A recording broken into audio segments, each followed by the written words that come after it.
မြစ်သားစမုံပေါက်မှာပါဒီမှာလဲသုံးပြီးဟိုးမှာနည်းနည်းတော့မဟုတ်ဘူးကားတွေရော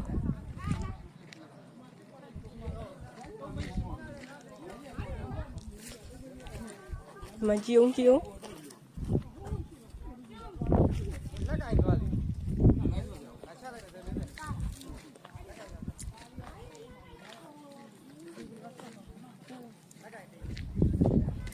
အိုးရေတွေကိုထွက်လို့ကြည့်အော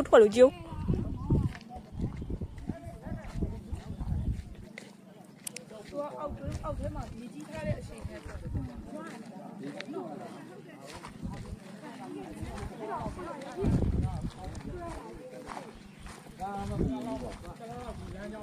လားလောက်ကတော့ဟာဒီမြစ်သားနဲ့ပြင်ဒီလမ်းကြောင်းတော့ယာယီပြိတ်မှာပါရောဒီနေသားဆိုတော့လောက်နဲ့ပြင်ဆင်ရမှာအနည်းဆုံးပြင်ဆင်ရမှာတရားကတော့ထိခိုက်မှုသိမ့်မရှိပြီမဲ့ဒီပြည့်ကြောင်းကျတော့အင်မတန်မှဟိုမှာကားကြီးဟုတ်ကားတယ်ကိုဘက်ဆက်သွားလို့မရတော့ဘူးရတော့ဘူးကူးကြမှာတော့ခင်ဗျားတို့ထုတ်ကြည့်နေအဲ့ဒါကြီးကိုကားတစ်စီးဟိုမှာလဲတော့သွားတာမဟုတ်ဘဲနဲ့ရှေ့ဘလို့